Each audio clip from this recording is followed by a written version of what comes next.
acesso à cultura. Essa é uma condição importante para que o ser humano se sinta inserido em sociedade. O Repórter PUC de hoje vai entrar no universo ainda pouco explorado pelas pessoas, os acervos museológicos. Hoje é dia 20 de junho e está no ar o Espaço PUC, o programa que traz os assuntos da universidade até você.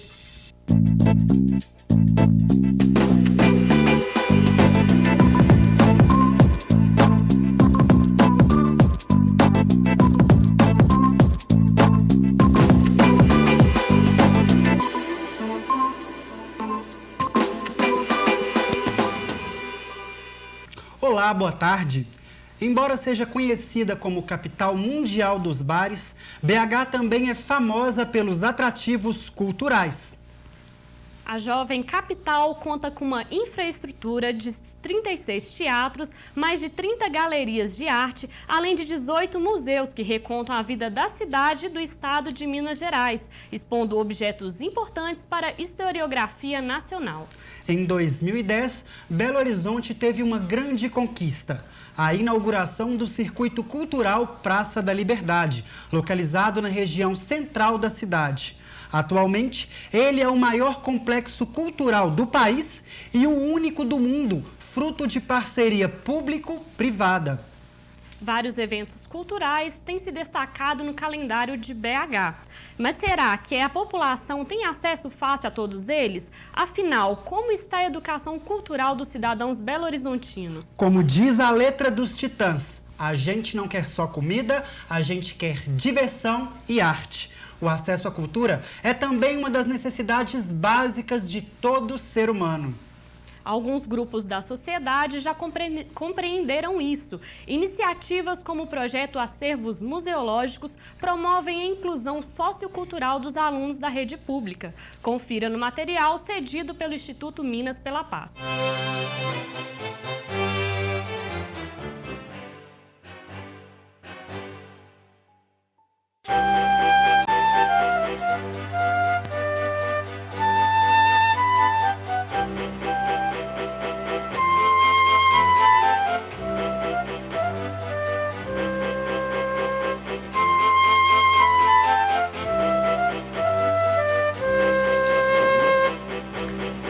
O Memorial Minas Gerais Vale tem sua sede em um belíssimo prédio, exemplar referencial da arquitetura neoclássica na cidade, situado no entorno da Praça da Liberdade. A praça representa o coração das cidades, lugar aprazível que acolhe adultos e crianças, sempre de braços abertos em suas alamedas, gramados, jardins com árvores muitas vezes centenárias. Oferece o descanso, os momentos de encontro e até oportunidades de dividir com o outro instantes de serenidade e beleza.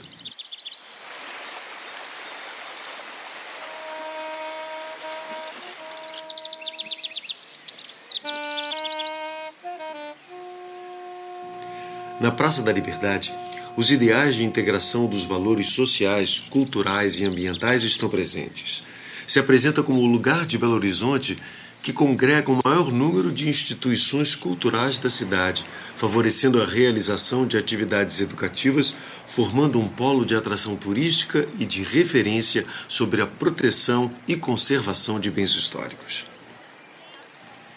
Foi no século passado, quando Belo Horizonte começava a crescer ordenadamente e consolidar as bases que mais tarde a transformariam em uma cidade cosmopolita, que a Praça da Liberdade passou a sediar os poderes políticos e administrativos da nova metrópole. Hoje, os prédios de arquitetura neoclássica integram o circuito cultural da Praça da Liberdade.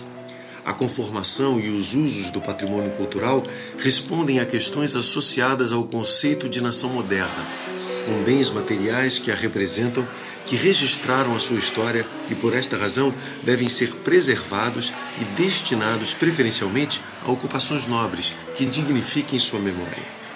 É muito interessante resgatar no projeto como é que a gente chega na questão dos museus, como é que a gente elege o museu, né, como um principal, não o único, mas o principal espaço de cultura com que a gente trabalha, né? Quando a gente hoje tem na rede municipal uma vida cultural muito grande, os nossos meninos andam muito na cidade, de fora dela, em outros estados, na perspectiva, no escopo da escola integrada, do BH para crianças, mas a gente percebia que, o trabalho com o museu, ele podia ser melhor aprofundado, melhor aproveitado, não no sentido de fazer uma relação direta entre o museu e o conteúdo da escola, né? Mas como um espaço portador e difusor da memória. A proposta do curso, a montagem desse curso, privilegiou a ideia e a perspectiva de uma cidade educadora, pensando que Belo Horizonte é sim essa cidade que congrega tanto as escolas e seus corpos técnicos, docentes e discentes, e a própria cidade como uma formadora de cidadania.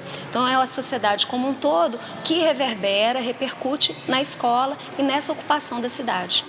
De acordo com a Unesco, mais de 70% dos brasileiros nunca assistiram um espetáculo de dança, embora muitos saiam para dançar com certa frequência. Grande parte dos municípios não tem teatros, museus e espaços culturais multiuso. Afinal, o Brasil realmente carece de políticas culturais eficazes para reverter esse quadro? A educação cultural deve primeiro ser dada aos professores e educadores? Para esclarecer essas e outras questões relacionadas ao tema, recebemos no estúdio Eliana Mara de Rezende, coordenadora geral do projeto Acervos Museológicos, e Fabiana Abalri, coordenadora da pós-graduação em Produção e Crítica Cultural do IEC PUC Minas.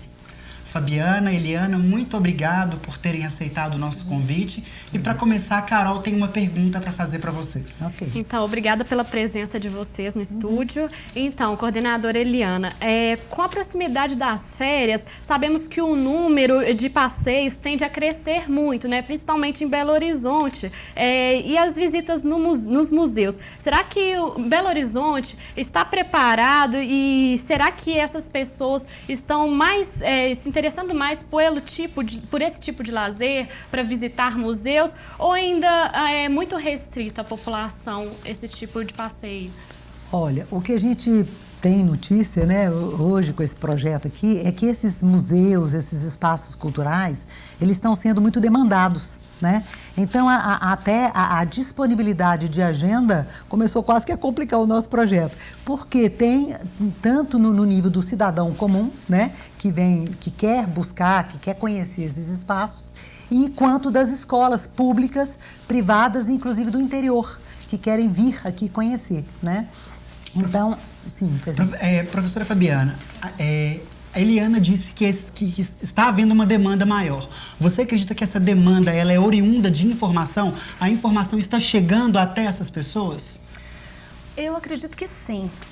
Porém, é interessante a gente retomar um pouquinho, falar do curso que foi programado, né? Porque é um curso que foi feito para gestores, preparado pelo IEC para o Instituto Minas pela Paz, que detectou numa pesquisa da Vox Populi uma necessidade, vocês puderam ver no VT, de fazer um alinhamento, né, entre os gestores, os professores das escolas, exatamente para poder levar esse público para os espaços expositivos. Sim. Então, foi um curso que teve a duração de 1 ano e meio, o IEC que coordenou, eu sou co-coordenadora, e aqui eu gostaria de dividir a minha coordenação, que foi um trabalho que, primeiro, muito longo e bastante envolvente, né? Nós tivemos quase 250 alunos, 226 para ser mais exata, num curso que durou 1 ano e meio do IEC, que foi co-coordenado por mim, pelo professor Roberto Patrus e pela professora Flávia Botelho. E aí a nossa perspectiva era que, de fato, Belo Horizonte fosse uma cidade educadora por si mesma, coisa que ela é. Então, respondendo a sua questão, acredito que sim, que os espaços expositivos têm conseguido aumentar seu público em função da informação que tem circulado. Ok. E nós sabemos, né, que a educação cultural ela é fundamental para a disseminação de hábitos culturais também, né? Nesse sentido, qual que é o principal papel do projeto Acervos Culturais? Okay. É exatamente democratizar esse acesso, mas partindo de um princípio de uma preparação de quem vai conduzir, né, no caso, os alunos da Rede Municipal de Belo Horizonte de Educação, quem que vai conduzir esses alunos para esses espaços, né? Então, enquanto a Fabiana diz aí, né, que fez a primeira pesquisa, já com o pessoal da Secretaria Municipal, com professores, alunos, diretores, coordenadores pedagógicos, os familiares desses alunos, foram 5.800 pessoas entrevistadas, né? E aí, realmente, percebeu-se também que o professor é o ponto focal, quer dizer, é uma persona extremamente importante na educação, porque através dele, se ele faz conduz, né, a uma visitação bem preparada, estimulada, o aluno fica tão empolgado que ele leva o pai e a mãe no final de semana. Ele funciona como uma espécie de catalisador, né? Como se fosse uma rede lançada ao mar para capturar os peixes. Exatamente. Então, percebeu-se nessa pesquisa que era realmente o professor, essa pessoa que precisaria ser melhor preparada, como diz ali o vídeo, né, para poder conduzir os meninos para um melhor aproveitamento dessa visitação, né, dessa despertar curiosidade, né. E talvez buscando uma interlocução com a cidade. Então, eu volto a falar da cidade porque ela é primordial na estruturação do curso dessa programação que foi feita para os professores. Não que isso não acontecesse, sabe, Daniel, Carol? Já acontecia. E, inclusive, a gente tem os índices dos museus, que a maior visitação dos museus era, de fato, dos alunos das escolas municipais. Então, a gente estava muito mais interessado em fazer uma preparação, como a Eliana dizia, para que houvesse uma capacitação mais interessante, mais aprofundada e mais complexa, pensando sim nessa interdisciplinariedade das disciplinas mesmo, do próprio espaço.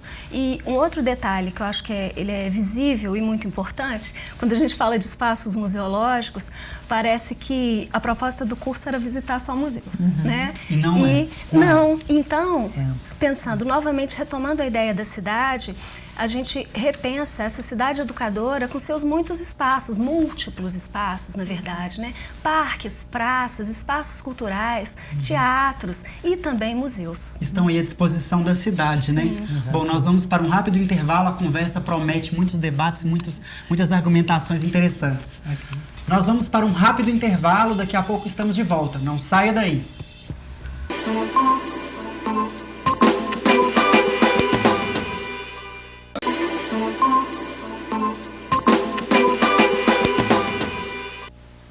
O Espaço PUC está de volta e o assunto de hoje é o acesso da população aos bens culturais de Belo Horizonte. Bom, nós encerramos o bloco anterior. Carol Mello agora tem uma pergunta para fazer para vocês. Então, retomando o debate, vocês acreditam que os professores das escolas públicas, eles estão preparados, eles têm subsídios para mesmo valorizar e também levar os alunos deles a valorizarem os bens culturais que a cidade oferece? Bom, eu acredito que sim. Isso já é uma sensibilização que acontecia, já vem acontecendo há muito tempo, né? Belo Horizonte tem um dos projetos de arte e educação mais interessantes e que tem uma infraestrutura, tem um setor responsável por isso dentro da própria Secretaria Municipal e bastante atuante, né? Haja visto o que eu disse sobre o próprio acesso dessas crianças, né? Todos esses alunos e todas essas escolas, né? Mas sim, eu acho que os professores estão cada vez mais e eles se tornam muito mais gestores do espaço cultural, né? Gestores da ação cultural que é feita por intermédio da ação educativa com seus alunos. E, coordenadora, basicamente, como esse projeto, o projeto de acervos museológicos, está estruturado? Ok. Ele foi estruturado em 4 pilares, né? Sendo o primeiro, a Fabiana já disse, eu também falei um pouco, que foi a pesquisa em 2010, né? Pela Vox Populi. E o segundo pilar identificou a necessidade de uma formação, né, mais profunda desses professores. O segundo pilar, então, foi o curso, né, foi ministrado é um curso que não existia, né, foi criado, inclusive, para esse projeto, que chama Gestão de Projetos Culturais. Foi feito pelo IEC, a Fabiana está aqui e tal. Então, o pessoal começou em agosto de 2011, foram 6 turmas, utilizando as 3 unidades da PUC, né, tanto São Gabriel, Barreiro e aqui, no Coração Eucarístico, e cada turma em média de 40 pessoas, e eles terminaram a aula mesmo, em dezembro de 2012, e estão entregando os trabalhos agora, né, de trabalho de conclusão de curso, agora em março, abril, né. Esse é o segundo pilar. O terceiro pilar, ele teve um momento de preparação, né, que é exatamente um material instrucional que foi elaborado, são as cartilhas. Fizemos cadernos para professores, 2 tipos de caderno, para orientar, é um material de instrução mesmo, para orientar os professores como que ele vai conduzir nessa visitação. E para os estudantes também, e também fizemos 2 vídeos educativos, pegando uma representação aí de 6 museus, que foram inclusive apontados, que nós fizemos uma pesquisa, a Fabiana até participou, com os cursistas, de ver quais os espaços que eles gostariam de levar os seus alunos quando fosse levá-los, né, na imersão. Então, esses foram os mais apontados e nós precisávamos escolher, então, e porque senão o vídeo ficaria muito grande. Então, nós pegamos 6 museus. E nesse terceiro pilar, que é a imersão, além dessa preparação, né, tá acontecendo agora toda uma programação com a Secretaria Municipal de Educação, que é fundamental, né? Então, é exatamente para ver, esses cursistas estão fazendo um processo de multiplicação. Cada cursista está treinando novos 10 professores para aumentar essa massa crítica, né, de pessoas melhor preparadas, para poder, e já fazendo a programação das visitas nos museus e espaços culturais. Okay. E o quarto pilar, né, que ainda não aconteceu, vai ser a Olimpíada Cultural, que deve ser no final do ano, quando vai ocorrer assim, uma exposição geral dos trabalhos que os alunos vão realizar pós-visita. Com o envolvimento das escolas, todas as escolas participantes do projeto. Nós vamos conferir agora mais um trecho do material cedido pelo Instituto Minas Paz, e nós vamos ver como que os museus de BH estão se preparando para receber os alunos e professores da rede pública. Veja só. O Museu das Telecomunicações se apresenta como um museu do futuro, construído sob o conceito de hipertexto, camadas de informação que o visitante vai sucessivamente descobrindo. O museu tem como missão democratizar o acesso ao conhecimento, visando acelerar e promover o desenvolvimento humano. Mas o foco principal é mesmo possibilitar um futuro melhor para crianças e jovens, por meio das tecnologias da informação e da comunicação. Os alunos podem organizar seus próprios roteiros de visitação, trazer para o presente todos os tempos e olhares, do telefone, ainda escrito com PH, ao celular que transmite voz, dados, imagens, textos, música e tudo mais que a imaginação permite e que vem por aí, neste universo de múltiplas e constantes surpresas tecnológicas. Para isso a gente lançou mão, mesmo para falar do passado, das novas tecnologias. Afinal de contas, a gente vive na chamada Idade Mídia. E todas as crianças, especialmente a juventude, adolescentes e até os pequenininhos, eles hoje detêm esses meios. Então, o passaporte para ter acesso a essa história é do século XXI. Essa foi a nossa preocupação, por isso que criamos um museu onde tudo acontece ao mesmo tempo, agora.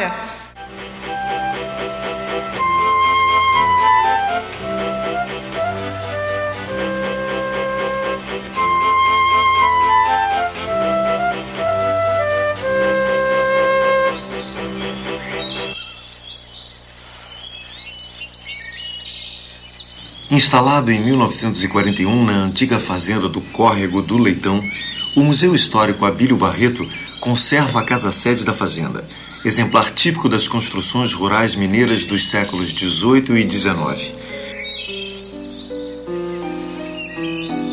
Dispõe à visitação mobiliários, quadros, esculturas, objetos e utensílios diversos, típicos do convívio familiar e do modo de vida dos fazendeiros do então Arraial del Rei.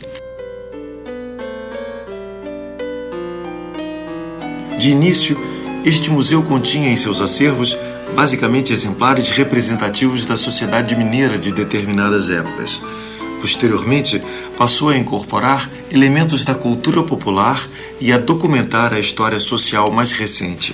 Bem, nós estamos hoje aqui fazendo uma visita ao Museu Histórico Abílio Barreto, trazendo as nossas crianças, da Escola Ana Alves Teixeira. E trazer as crianças até o museu, para a gente é muito importante, fazer essa visita em loco de tudo que eles estudaram em sala de aula. E quando eles chegam aqui, vivenciam, eles entendem muito melhor toda a história, conhecem melhor o passado que aconteceu e entendem mais o presente. Então, isto faz com que eles possam fazer projeções para entender melhor o futuro depois. A cozinha. Por que aqui o chão é diferente de banheira, que era de madeira, que chamava tina, mas era bem grande assim? Será que dava para ficar trocando de água todo dia? Eles estão assim, o que eles viram agora em sala de aula, eles estão vivenciando aqui e entendendo mais. Troca de roupa.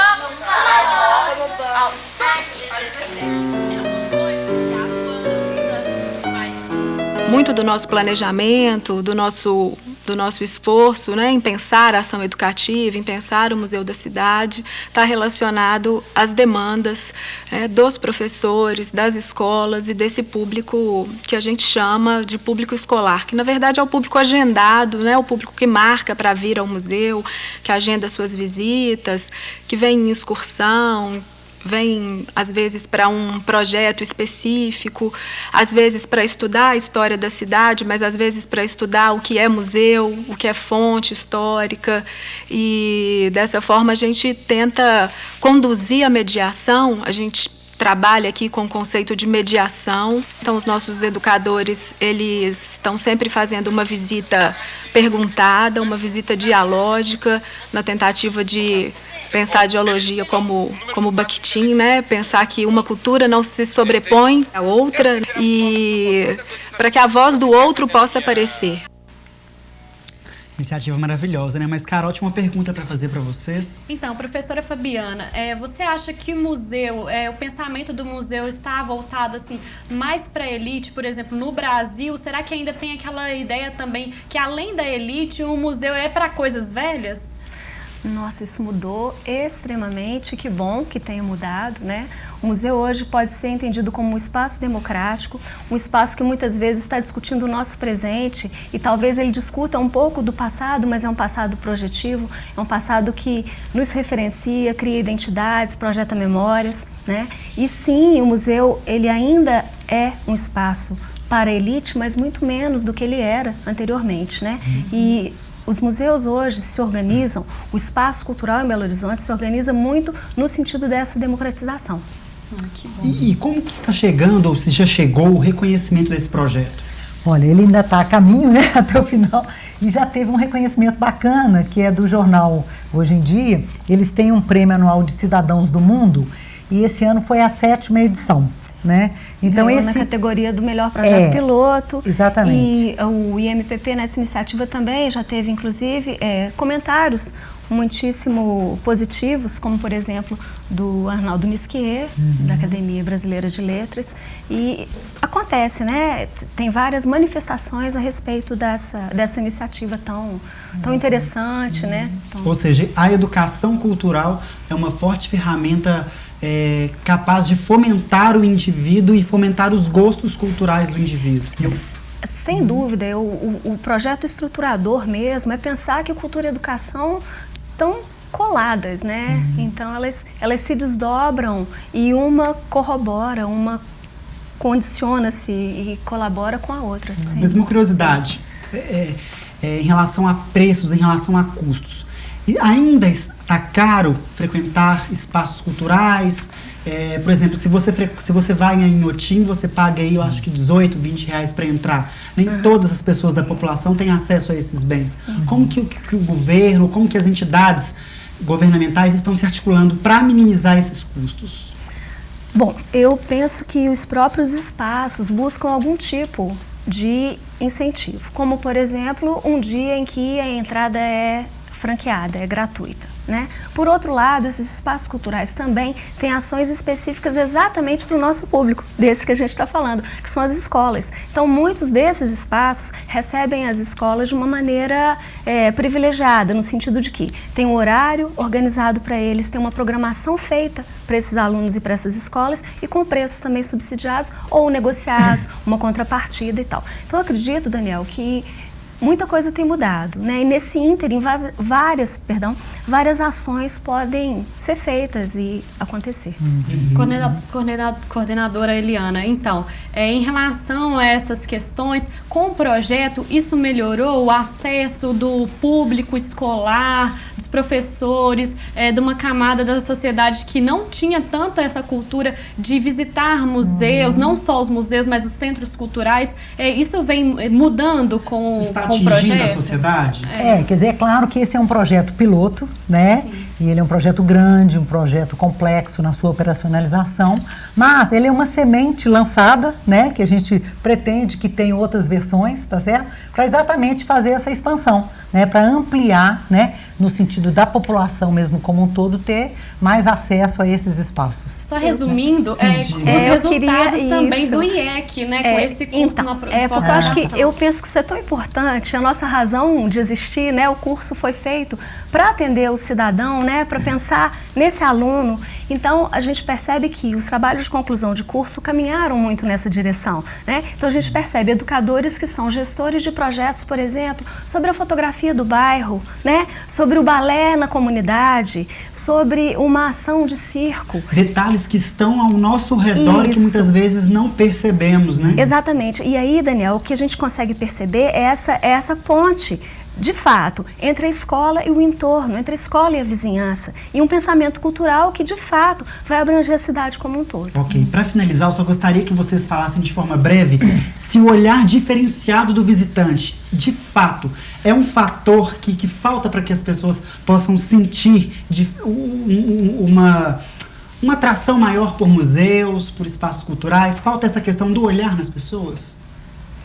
Talvez falte a oportunidade, olhar, todos nós temos, cada um com a sua subjetividade, talvez falte a oportunidade e o acesso, e ele está vindo. Ok, muito obrigado. E nessa oportunidade, né, exatamente, também deixar livre esse olhar, né? E não conduzir, olha, você vai ver isso, vai ver aquilo, né? Então, assim, despertar esse olhar individual, né? De cada um que vai lá mesmo. Verdade. Né? Muito obrigado pela participação de vocês. Eu que agradeço. Obrigada. Sejam bem-vindas. Muito obrigada. A gente deixa aqui o convite para vocês voltarem mais vezes. Obrigada. Ok, muito obrigada. Esta edição do Espaço PUC chega ao fim. Não se esqueça de mandar sugestões e comentários para o e-mail espaçopuc@pucminas.br. Confira essas e outras edições do programa também pelo canal do YouTube. Bom, e amanhã é dia de Espaço Cult. Tiago Welter recebe a personagem Catarina, interpretada pelo multiartista Beto Soroli. O programa é às 5 da tarde. Não deixe de assistir. O nosso próximo encontro é na segunda-feira, às 5:30 da tarde.